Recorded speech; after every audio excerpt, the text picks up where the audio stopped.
Hello everyone, welcome to the health tips. Thank you मुझे इस channel पे join करने के लिए। आज मैं बात करूंगी जिंजिवाइटिस, जो कि एक बहुत ही कॉमन मसूड़ों का प्रॉब्लम है।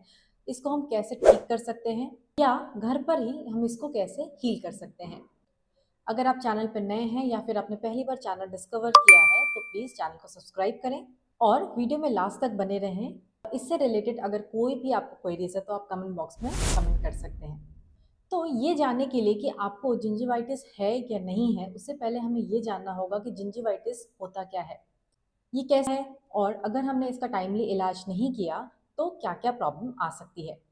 फिर हम जानेंगे कि इसको हम किस तरह से क्विकली ठीक कर सकते हैं, वो भी घर बैठे। ऐसा क्या करें कि ये फिर से हमें वापस ना हो।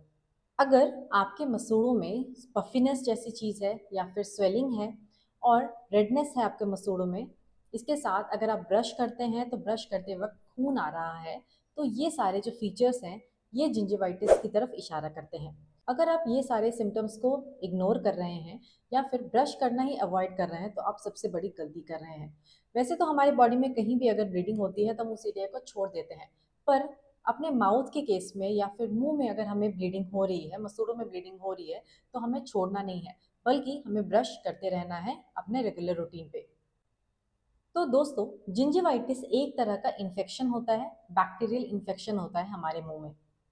मैंने टीथ क्लीनिंग वाले वीडियो में प्लाक और उसके डेवलपमेंट, मतलब वो किस तरह से हमारे टीथ के ऊपर बनता है, इसके बारे में फुल डिटेल वीडियो बनाई है। डिस्क्रिप्शन में मैं इसका लिंक डाल दूंगी, आप चेक कर सकते हैं।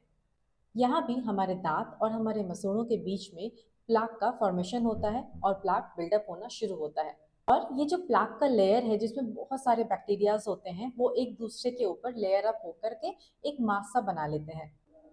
और जब ये बैक्टीरियाज 24 आवर्स या फिर 24 घंटे से ज़्यादा हमारे माउथ में रहते हैं, हमारे दांत के साथ अटैच होकर रहते हैं, तो जो बैक्टीरिया सबसे नीचे की तरफ होता है, जो बैक्टीरिया हमारे टीथ के साथ अटैच होता है, उन बैक्टीरियाज में चेंज होने लगता है और वो बैक्टीरियाज और ज़्यादा एग्रेसिव हो जाते हैं, मतलब वो ज़्यादा खतरनाक हो जाते हैं। कि वो बैक्टीरियाज प्लाक लेयर के सबसे निचली लेयर पे हैं, तो उनको ऑक्सीजन नहीं मिलता, और क्योंकि उनको ऑक्सीजन नहीं मिलता तो वो एरोबिक बैक्टीरिया से चेंज होकर के एनारोबिक बैक्टीरियाज में बन जाते हैं, मतलब बिना ऑक्सीजन के भी वो सर्वाइव कर सकते हैं।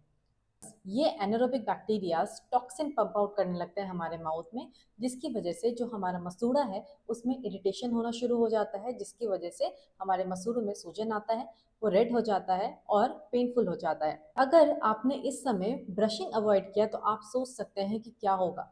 ये बैक्टीरियाज का अमाउंट और ज़्यादा बढ़ेगा, और ज़्यादा नंबर्स में ये बैक्टीरिया बढ़ेंगे, और जो टॉक्सिन का अमाउंट है वो हमारे माउथ में बहुत ज़्यादा हो जाएगा, जिससे ये बीमारी ठीक होने की जगह और ज़्यादा बढ़ जाएगी। क्योंकि ये जो बैक्टीरियाज होते हैं ये एक दूसरे के साथ स्टिकी पैड से जुड़े होते हैं और फिर हमारे दांत से जुड़े होते हैं। और ये बैक्टीरियाज एक दूसरे से जुड़े होते हैं ग्लूकोज की मदद से, जो कि ग्लूकोज कार्बोहाइड्रेट हमारे डाइट से उसको बहुत ही ईजिली मिल जाता है। दूसरी प्रॉब्लम ये होती है कि जब ये बैक्टीरियाज एनारोबिक बैक्टीरियाज बन जाते हैं, मतलब बिना ऑक्सीजन के रहने लगते हैं, तो ये बैक्टीरियाज सिर्फ शुगर ही नहीं बल्कि जो डेयरी प्रोडक्ट हम ले रहे हैं उसको भी इस्तेमाल करके एनर्जी लेना शुरू कर देते हैं। इससे डील करने का तरीका क्या है? ठीक है, आपने अपने डाइट में शुगर का इंटेक कम कर लिया, आपने अपने डाइट को मॉडिफाई कर लिया, आपने अपने डाइट को बहुत ज़्यादा हेल्दी बना लिया, बट फिर भी एक चीज़ जो आपको सबसे पहले करनी है वो ये है कि अपने मील टाइम पे ही खाना खाना है। अगर आप इन बिटवीन मील्स भी खाना खाते रहेंगे तो आपके माउथ में हमेशा एक सोर्स ऑफ एनर्जी देने वाली चीज़ आपके माउथ में जाती रहेगी, जो बैक्टीरियाज को हमेशा एक्टिव रखेगी। तो आपको हमेशा इस चीज़ का ध्यान देना है कि आपको सिर्फ खाना खाते समय ही खाना खाना है, एंड देन आपको स्टॉप कर देना है। एटलीस्ट 1 घंटे का आपको ब्रेक लेना है, आपको कुछ भी नहीं खाना है। दूसरी चीज़ आप ये कर सकते हैं कि आप खाना खाने के बाद ज़ाइलोटोल, जो एक तरह का शुगर ऑल्टरनेटिव होता है, उसका च्युइंगम आप ले सकते हैं।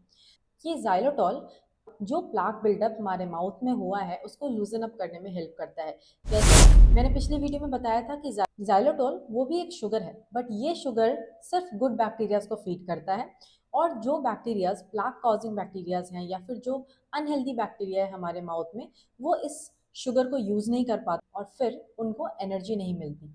बट आपको ये याद रखना है कि ज़ाइलोटोल च्युइंगम खाने के बाद आपको एटलीस्ट 1 घंटे तक कुछ नहीं खाना पीना है। आप पानी का सिप ले सकते हैं। आप देखेंगे कि आपको सिंपली ये 2 चीज़ करके अपने मील टाइम को कंट्रोल करके और ज़ाइलोटॉल के गम को यूज़ करके आपको इस प्रॉब्लम से बहुत ज़्यादा रिलीफ मिलेगी और कुछ टाइम के बाद ये जो प्लाक का लेयर आपके टीथ पे डेवलप हो रहा है ये भी अपने आप शेड हो जाएगा। दूसरी चीज़ आपको ये नोटिस करनी है कि आपका जो माउथ है वो ड्राई तो नहीं है, क्योंकि अगर आपका माउथ ड्राई है इसका मतलब आपके मुंह में सलाइवा बहुत कम है, और जितना कम सलाइवा होगा उतना कम हमारे माउथ से जो बैक्टीरिया है वो फ्लश आउट होगा, क्योंकि हमारा जो सलाइवा है उसका काम ही होता है बैक्टीरियाज को फ्लश आउट करना। अगर आप साइनस इन्फेक्शन से सफ़र कर रहे हैं या फिर किसी काइंड ऑफ एलर्जी से सफ़र कर रहे हैं, तो जो मेडिकेशन होता है वो आपके नोज़ के पाथवे को ड्राई करता है, मतलब नेज़ल पैसेज को ड्राई करता है, और इसके साथ साथ आपका माउथ भी ड्राई हो जाता है। तो आपको ये नोटिस करना है कि अगर आपके माउथ में सडनली प्रॉब्लम शुरू हो रही है या फिर प्लाक बिल्डअप जैसी चीज़ें हो रही हैं, आपको मसूड़ों में दिक्कत हो रहा है, तो क्या आपने कोई अचानक आपने कोई मेडिसिन तो नहीं लिया है, इस चीज़ का भी आपको ध्यान देना है। मेरा रिकमेंडेशन ये होगा कि अगर आपको जिंजिवाइटिस जैसी प्रॉब्लम है, इसका मतलब आपके माउथ में इन्फेक्शन है, तो आपको अपने ब्रश को फ्रीक्वेंटली चेंज करना चाहिए, क्योंकि आप जितनी बार भी ब्रश करते हैं आप अपने माउथ में जितने वैरायटी ऑफ बैक्टीरियाज है उसको ट्रांसफ़र करते हैं अपने ब्रश में, और फिर ब्रश से फिर वो चीज़ हमारे माउथ में आता है। अगर आप अभी अपने पुराने ब्रश को लैब में भेजेंगे, उसमें जितने बैक्टीरियाज हैं कल्टीवेट करवाएंगे, तो आप पाएंगे कि अराउंड 800 से 900 टाइप ऑफ बैक्टीरियाज आपके ब्रश में ऑलरेडी ग्रो कर रहे हैं। तो आप समझ सकते हैं कि ब्रश की हाइजीन कितनी ज़रूरी है हमारे ओरल हाइजीन को मेंटेन करने के लिए। दूसरी बात ये होती है कि जनरली लोग बहुत सारे ब्रिस्टल वाला ब्रश यूज़ करते हैं। जितना ज़्यादा ब्रिस्टल रहेगा उतना ईजी रहेगा उस बैक्टीरिया के लिए उस एरिया में ग्रो करना। आपको अपने ब्रश को सोक करके नहीं रखना है, हमेशा उसे खुले में रखना है, क्योंकि एटलीस्ट 24 आवर्स आपको ब्रश को देना है कि वो एयर ड्राई हो सके। अगर आप 2 बार ब्रश कर रहे हैं मॉर्निंग और इवनिंग, तो आपको 2 सेट ऑफ ब्रश रखना चाहिए, मॉर्निंग का अगले मॉर्निंग यूज़ करने के लिए और इवनिंग का अगले इवनिंग यूज़ करने के लिए, ताकि 24 आवर्स का गैप आपके ब्रशिंग के टाइम में हो। ध्यान रखना है कि आप जब भी ब्रश स्टोर कर रहे हैं तो हमेशा अपने बाथरूम एरिया से थोड़ा दूर रखें और टॉयलेट एरिया से थोड़ा दूर रखें, क्योंकि जितनी बार अपने टॉयलेट को आप फ्लश करते हैं तो इससे भी आपका ब्रश कंटामिनेट हो जाता है उस तरह के बैक्टीरिया से। अगर मैं सिंपल वर्ड्स में कहूँ तो जिंजिवाइटिस के केस में आपके ब्रश का हाइजीन होना, आपके ब्रश का क्लीन होना बहुत ज़रूरी है। नेक्स्ट थिंग ये है कि क्योंकि जिंजिवाइटिस है, इसमें आपका जो मसूड़ा है उसमें बहुत सूजन आया हुआ है, रेडनेस है, तो आपको फ्लॉसिंग अवॉइड करनी है। आप इसकी जगह पे माउथ वॉश यूज़ कर सकते हैं जो इक्वली इफेक्टिव होता है फ्लॉशिंग के। अगर आप इस तरह के माउथ वॉश को अच्छे से अपने माउथ में घुमाएंगे तो जो दांत के बीच में गंदगी है वो भी अच्छे से क्लीन हो जाती है, क्योंकि इस स्टेज पे अगर आप फ्लॉसिंग करते हैं तो आप अपने माउथ के बैक्टीरियाज को अंदर के ब्लड स्ट्रीम में भेजते हैं, और फिर ये ब्लड से हमारे पूरे बॉडी में इस तरह का बैक्टीरिया सर्कुलेट हो जाता है। एक अच्छे क्वालिटी का ब्रश जो कि बहुत ज़्यादा सॉफ्ट ना हो, जिससे आप अपने दांत और अपने मसूड़ों को अच्छे से मसाज करेंगे। इसके बाद आप माउथ वॉश यूज़ करेंगे, ज़ाइलोटॉल गम यूज़ कर सकते हैं। ये सारे रिकमेंडेशंस को अगर आप फॉलो करते हैं तो आपको जिंजिवाइटिस में ऑलमोस्ट 6 मंथ्स में बहुत ज़्यादा फ़ायदा नज़र आएगा। इंस्टेंट डिफरेंस आप 1 मंथ में ज़रूर देखेंगे।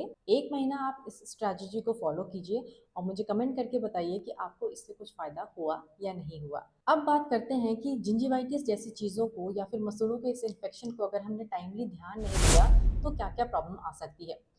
जो हमारा दांत होता है और जो मसूड़ों के बीच में गैप होता है वो एक होल जैसी चीज़ होती है, और जब हमारे माउथ में जिंजिवाइटिस होती है तो जैसे मैंने कहा कि हमारा जो मसूड़ा है उसमें पफिनेस आ जाती है, तो एक तरह से पॉकेट का फॉर्मेशन हो जाता है हमारे दांतों के बीच। और ये जो पॉकेट होता है ये एक डार्क एरिया होता है, और इस पॉकेट में रहते हैं एक अलग टाइप के बैक्टीरियाज, और इनको हम बोलते हैं अपॉर्चुनिस्टिक बैक्टीरिया, बिकॉज उनको सिर्फ अपॉर्चुनिटी चाहिए कि वो ग्रो हो सके। तो ये अपॉर्चुनिटी आप उनको अपने जिंजिवाइटिस को बढ़ाकर देते हैं। जब जिंजिवाइटिस बढ़ जाता है, एक स्टेज से आगे बढ़ जाता है और हमारे माउथ में पॉकेट का फॉर्मेशन हो जाता है, तो ये जो अपॉर्चुनिस्टिक बैक्टीरियाज होते हैं ये ग्रो करने लगते हैं बहुत ज़्यादा अमाउंट में, और ये बहुत ज़्यादा हार्मफुल होते हैं हमारे माउथ के लिए। तो जिंजिवाइटिस या फिर ये जो प्लाक फॉर्मेशन है इसको डील करने का दो तरीका है, या तो इसका डीलिंग आप अपने हाथ में लीजिए और जो मैंने अभी रिकमेंडेशन बताया है सारे रिकमेंडेशंस को आप फॉलो कीजिए, या फिर आप अपने डेंटिस्ट के पास जाकर के आप अपने दांत का डीप क्लीनिंग करा सकते हैं। क्लीनिंग कराने के बाद आप सारे स्ट्रैटेजीज जो आपके डेंटिस्ट आपको बोल रहे हैं उसे आप फॉलो करें, मतलब आप पूरी तरह से डेंटिस्ट के अंदर जा करके इसको ट्रीट कर सकते हैं। क्योंकि अगर टाइमली आपने जिंजिवाइटिस को ठीक नहीं किया तो जो मैंने कहा कि पॉकेट बनता है उसमें अलग बैक्टीरियाज ग्रो होते हैं जिसको हम बोलते हैं पेरियोडोंटल डिजीज। ये बैक्टीरियाज क्या करते हैं, जो पॉकेट है उसको और ज़्यादा डीप बनाते हैं, तो आपका जो मसूड़ा है वो धीरे धीरे नीचे आता है और आपका जो हड्डी है जिसने दांत को पकड़ के रखा है उस हड्डी को भी ये गलाने लगता है। तो इससे क्या होगा, आपके दांत में जो मजबूती है वो नहीं रहेगी और आपका दांत हिलने लगेगा, जिसको हम पायरिया बोलते हैं नॉर्मल लैंग्वेज में, और पेरियोडोंटल डिजीज बोलते हैं अपने डेंटिस्ट्री के लैंग्वेज में। आपका मेन फोकस होना चाहिए, जो जिंजिवाइटिस है उसे हमें पहले ठीक करना है, ना कि उस जिंजिवाइटिस को हमें पेरियोडोंटल डिजीज में प्रोग्रेस होने देना है। क्योंकि पेरियोडोंटल डिजीज जो होता है उसमें अगर आपके टीथ के अराउंड बोन का लॉस हो गया तो वो बहुत ज़्यादा मुश्किल होता है रिवर्स बैक करना। फिर उसके लिए आपको अलग अलग प्रोसीड्योर्स अपनाने पड़ेंगे, आपको सर्जरीज करानी पड़ेगी, जो बहुत ज़्यादा टाइम और आपका मनी भी लेगा। पिछले वीडियो में मैंने ये भी कहा था कि जो प्रेग्नेंट फीमेल्स होती हैं उनमें हार्मोनल चेंजेस की वजह से या फिर मेडिसिन की वजह से या फिर और भी बहुत सारे चेंजेस उनके बॉडी में आते हैं, जिसकी वजह उनका जो माउथ होता है वो एसिडिक रहता है 9 मंथ तक, और उनमें जिंजिवाइटिस और पेरियोडोंटिटिस के चांसेस बहुत ज़्यादा बड़े होते हैं। तो अगर उस स्टेज पे आपने ध्यान नहीं दिया और अपने माउथ का हाइजीन का ध्यान नहीं रखा, तो जो ये पेरियोडोंटल डिजीज या फिर जिंजिवाइटिस के जो बैक्टीरियाज होते हैं ये हमारे बॉडी में जा करके आपको फिजिकली भी बहुत नुकसान पहुंचा सकता है, आपको प्री टर्म लेबर भी हो सकता है। इसीलिए उस टाइम पे बहुत ज़्यादा अपने ओरल हाइजीन का ध्यान रखने की ज़रूरत होती है लेडीज़ को। अगर मैं मेल्स की बात करूं तो जैसे मैंने कहा कि हमारे माउथ के बैक्टीरियाज हमारे बॉडी में भी जाते हैं, हमारे ब्लड स्ट्रीम्स के थ्रू हमारे हार्ट तक पहुंचते हैं। तो आगे जाके हार्ट डिजीज या फिर आर्थराइटिस ऐसी एल्जाइमर डिजीज तक जैसी प्रॉब्लम आप फेस कर सकते हैं। इस टॉपिक पे वीडियो बनाने का मेरा ये मकसद है कि ये जो जिंजिवाइटिस है ये बहुत ही पहला और बहुत ही इनिशियल स्टेज होता है हमारे माउथ में डिजीज के होने का। तो अगर हम इसी स्टेज पे स्टॉप कर जाते हैं तो हमें बार बार डेंटल अपॉइंटमेंट्स की जरूरत नहीं पड़ेगी, हमें बहुत ज़्यादा मेडिकल अटेंशन अपने ऊपर देने की जरूरत नहीं पड़ेगी और आप एक हेल्दी माउथ और एक हेल्दी लाइफस्टाइल के साथ अपनी लाइफ को बिताएंगे। Thanks for watching this video. I hope आपको ये वीडियो हेल्पफुल लगी। अगर हेल्पफुल लगी तो प्लीज़ लाइक कीजिए, शेयर कीजिए और सब्सक्राइब कीजिए। Thank you so much.